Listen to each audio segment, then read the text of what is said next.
Well, first of all, pleasure being here. Thank you very much. Always enjoy a conversation with you, Brian. So let's talk about a few interesting things. We'll start with the obvious disruptor in all kinds of markets today, which is generative AI. And where do we see things? So there was a recent gathering in the Palm Desert area of the Hollywood Professional Association. They have a annual tech retreat event. And this year's theme was almost entirely around this topic of generative AI. And it's given the events of last year in 2023, where there were multiple industry strikes and areas of great concern around the impact to employment opportunities that individuals contributing in creative ways to the creation of the content we all consume and enjoy and love, frankly. It's important to address this issue.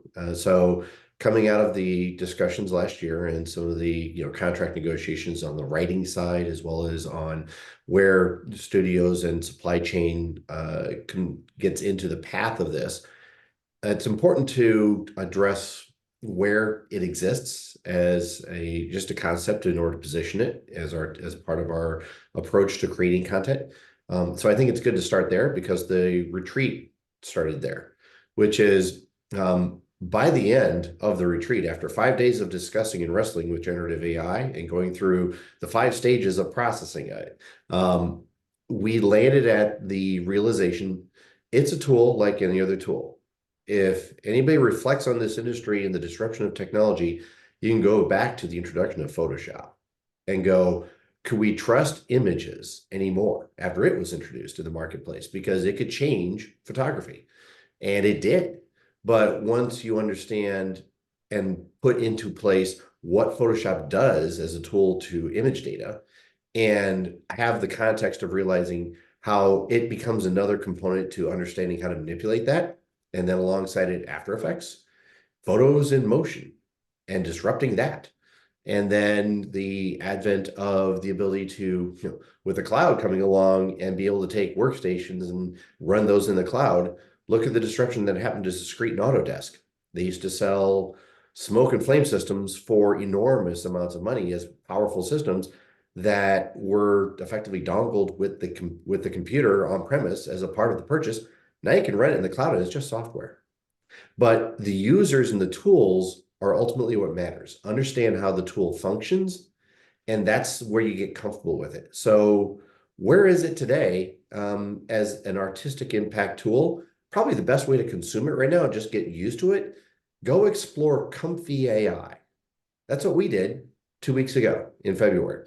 There are some really powerful videos on how to understand what it does and what is generative AI as a concept.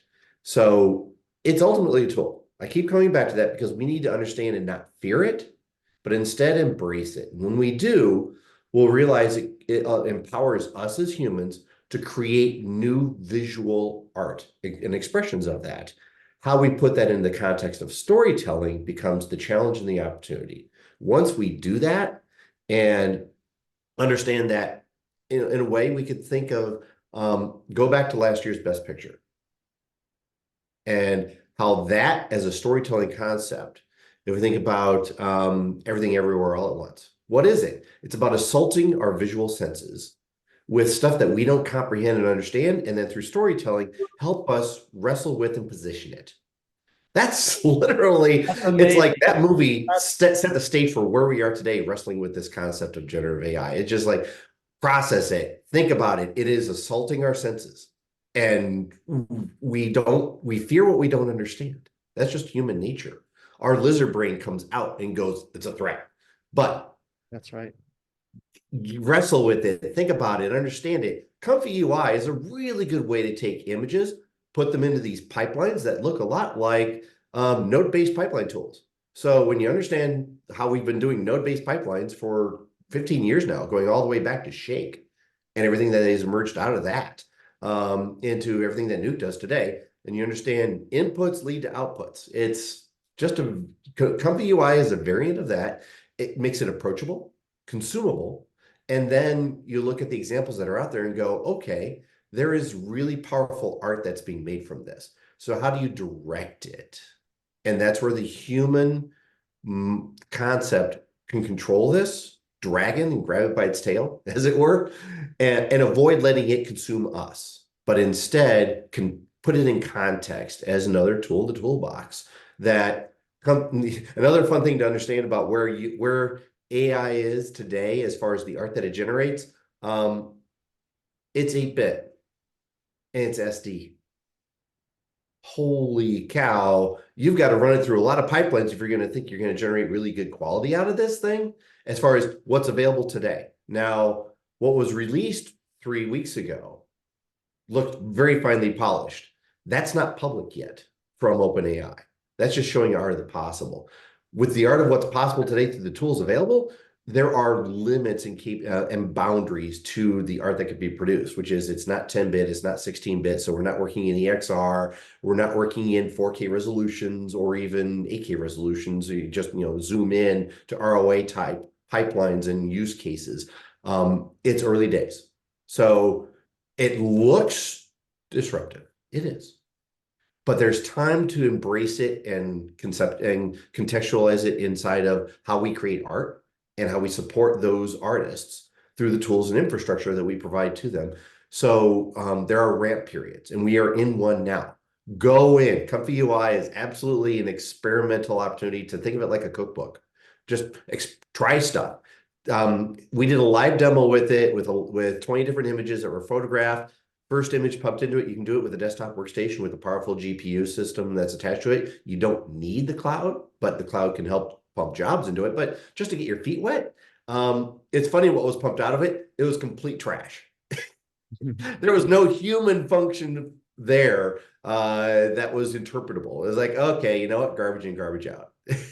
So it ends up being a very familiar thing if we think about our history dealing with tools. Mastery of it and understanding of it through the human element is critical. So apply critical thinking and embrace the tools and try it out.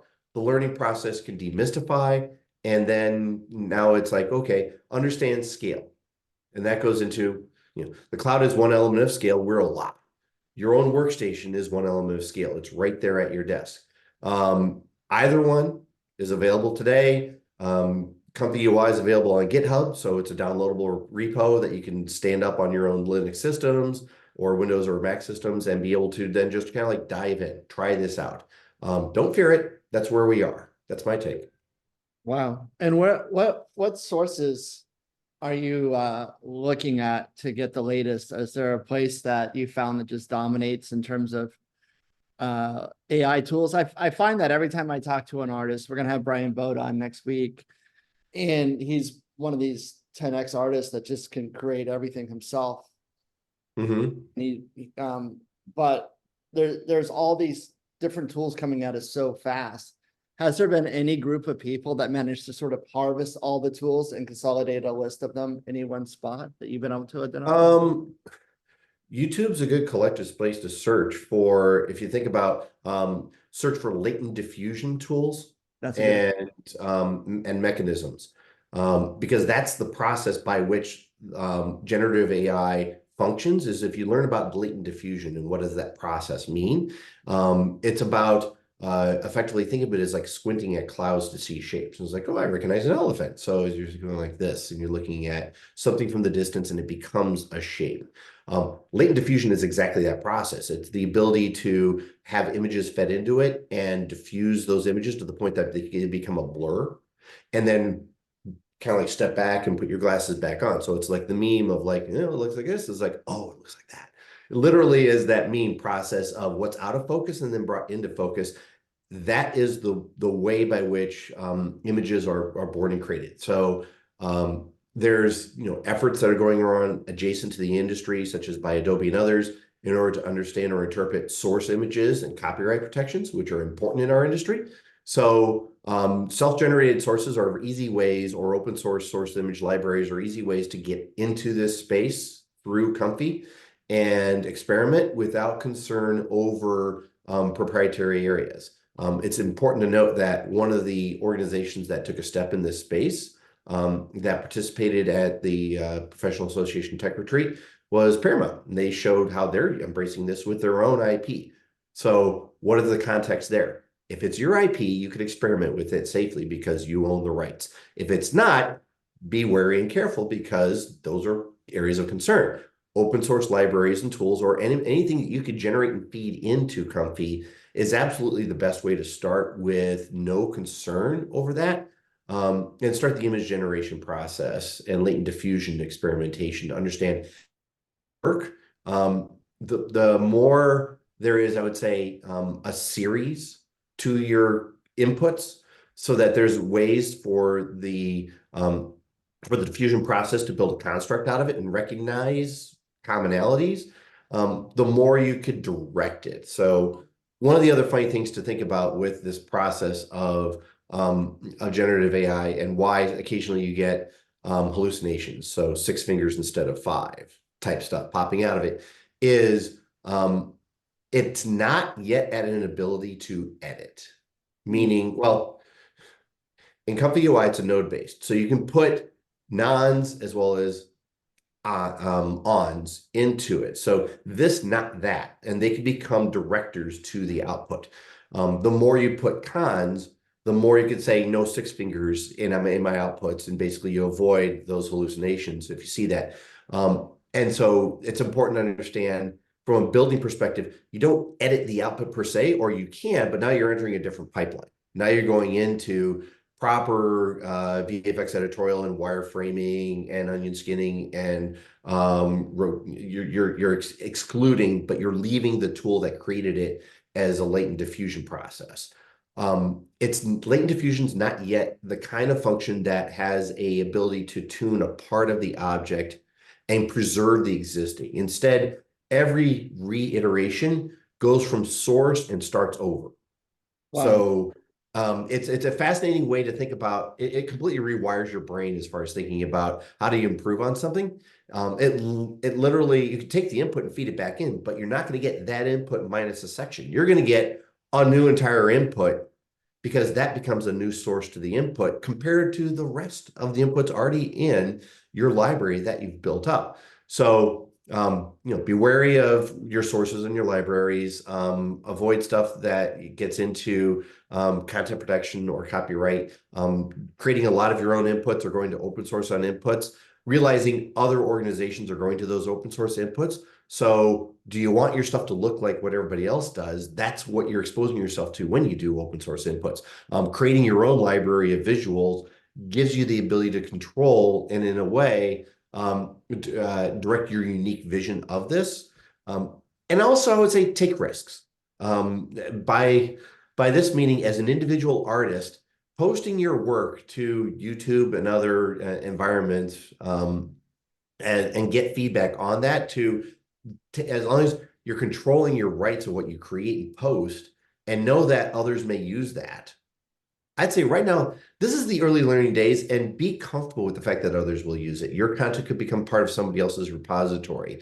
And that's okay. That is part of the art of the possible that we are in right now as a moment. The more we protect content, the more I would say it's like water flowing downhill. It will go downhill. You're just going to direct it to go certain directions, and others will take it and do something with it. Do you want to be a part of that journey or not? And I would say right now, don't fear it, embrace it, because the journey is happening.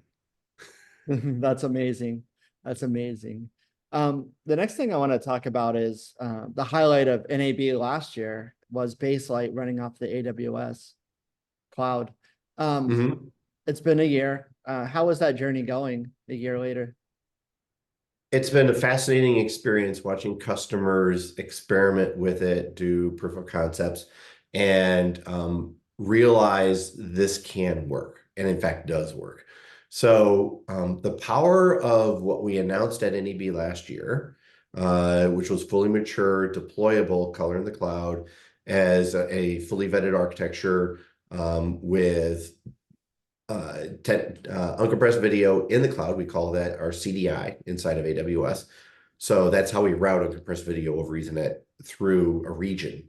of AWS or across regions if we want to go, for example, from East One Virginia to West to Oregon, and route that signal with all of its characteristics of latency and concerns over quality. CDI does all that for us. So that was the foundational component. And then how do you get uncompressed video out of the cloud? The same, CDI. So being able to direct that to a decoder that can take CDI, route it over the proper internet instead of within AWS, and land it inside of a workstation that can decode it and display it at uncompressed 10-bit. That's where we work with partners, because the cloud is nothing without partners. And so working with organizations such as Evertz and Ross and others, AGA emerging with JPEG XS decoders. Having JPEG XS as a near lossless ability to display gradable video display at the kind of quality that is necessary for a baseline artist to be able to work with that content and have trust that the entire color space is visible as I make various regions and lights and contour train changes to scenes. That is critical.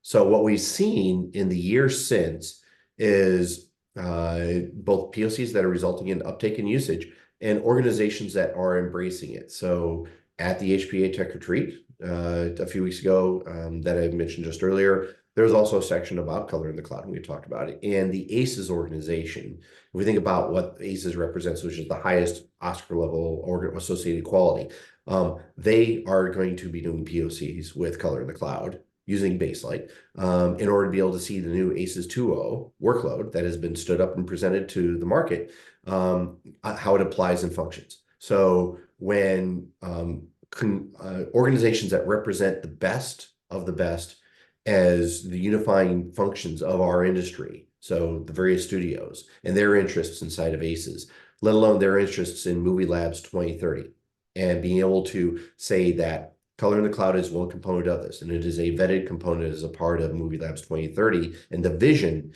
that is expressed and supported behind that are among multiple constituencies to say this is the right way to do it, and it's a trusted way to do it. Having those association members participate in this process and see color in the cloud now is ready as a part of Movie Labs 2030 really means it's catching on and getting momentum. We're really pleased to see the industry embrace it. Oh, that's amazing. That's amazing. Let's talk a bit about hybrid cloud. I think this is the most realistic approach for any mature company. I think it's easy startup to start fresh in the cloud.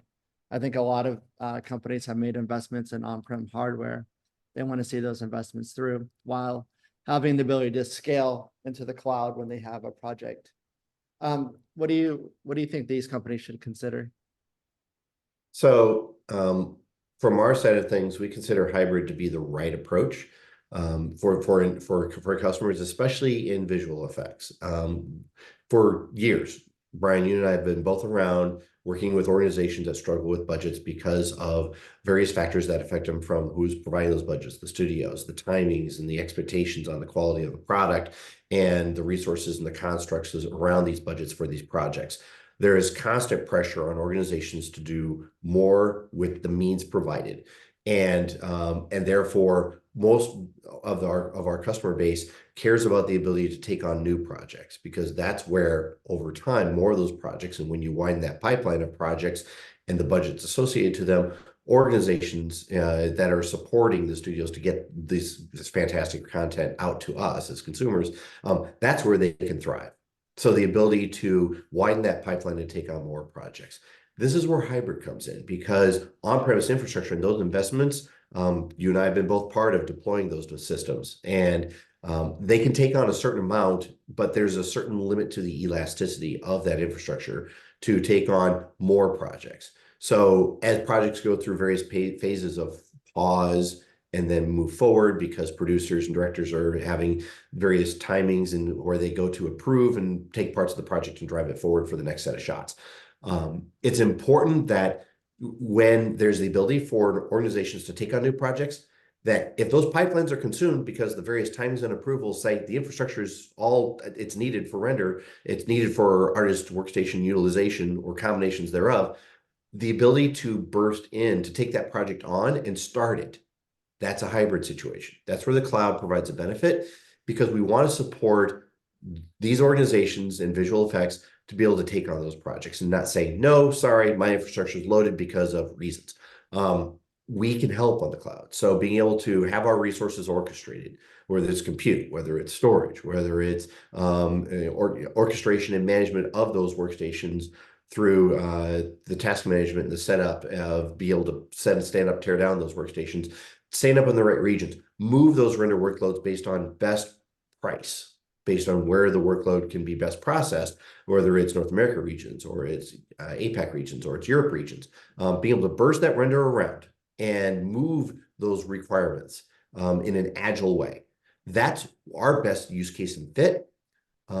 We know trying to run an entire studio in AWS is hard. It can also be expensive. We recognize that. So we're here to negotiate on pricing, but we're here to also recognize where the point in time is, and hybrid's really the reality. So utilize the cloud where it extends the ability to take on projects. We're in a recovery state right now, especially as we are now approaching a third into 2024. We're a quarter into it right now in March. So with 75% of the year left to go, how do we help studios, help the second tier of production be able to ramp up the right way? Work with your cloud vendors, whether it's us or whether it's the others, or combinations thereof. That is the state of hybrid, and plan accordingly. We can help manage those budgets and be able to do that extension of your on-premise infrastructure the right way, so you get the best out of what you have on-prem. That's exactly the right way we want to position it. That's great. Great, honest answer. I really appreciate that. It's a new world when the vendors are honest. Mm-hmm. I'm all about don't wear this the hat of who I have. Our ecosystem needs to be healthy. I want artists to be able to work, and we're recovering from the strikes of last year. So the best we can recover, we don't need any more strikes. We don't need to be in a pricing situation that makes it untenable in order to survive. The more we bring great creative, the more the great stories can be told. And I want to support that. I agree. I agree. And then the last question. What's going on with Apple in the cloud or Mac in the cloud? So I like to recognize that as somebody that's been using Mac a very long time. I'll date myself. My first Mac was a Mac 2. So if anybody remembers those beefy workstations, I love Apple, love the Mac OS. It's completely set a trajectory for my career and the career of many people around. I know in the advertising industry in particular, it still is a favorite of the systems. So while other certain markets such as post-production and content production in the UK has veered more towards Windows systems, advertising has not. It's stuck with the Mac OS. So how do you use cloud with Mac OS? It's important to understand where, one, it's available today, and there's some interesting developments going on in this marketplace, such as the launch of the Vision Pro. So it needs content. And what does one do when you develop, there's the key word, for the Vision Pro as a new platform? It's AK Media. It's all consuming visual. It's another entrant alongside what Meta systems do and other systems. But in the Vision Pro's case, it's unique. So using macOS to develop content for it becomes an opportunity. And that's where the cloud becomes useful, because where to position macOS in the cloud. So we at AWS support it. Apple has a particular stance with the Mac OS, and it's called their end user license agreement, the EULA. So that dictates where you can use Mac OS in cloud, which is for developer purposes. If you're developing something that will go into the Mac store or the iOS store, so storefronts, if that's where your deployment of an offering is, you can use Mac OS and AWS today. We have M1 instances, we have M2, and we have M2 Pro, which is really impressive, actually. So you can run those, because if your deliverable is the Apple storefront, whether Mac or iOS, you are free and clear to use M2 instances in AWS. If you're doing content that is a part of typical visual effects, read the EULA, because it says right now that's not allowed. So because it's not going through a storefront as a deliverable, your use of it. And if you'd like to, please talk to your talk to Brian, talk to anybody else who has connections to Apple, and say, I would like to. The more customers that speak to this point, the more Apple will listen. and take that content into context of how they would adjust on a yearly basis the license agreement that would allow more flexible use for it. But right now, that's the current construct. And the last key part to add here is you can't connect macOS to the cloud. There are technologies that offer the ability to do this. LucidLink is one, and there are other technology companies that offer similar concepts. Basically, take object storage in the cloud and unify that to macOS users that are in different locations. Advertisers love this capability. So we're working with agencies that do this today. They have New York, they have London, they have Los Angeles. And how do you connect those teams creatively together? Use the cloud. And it's a nice back end to macOS at the desktop. So those are three different story points to land this way to position macOS and the cloud. Thank you. And thank you for your time, David. I appreciate It's it. been a pleasure. All right, take care. You bet.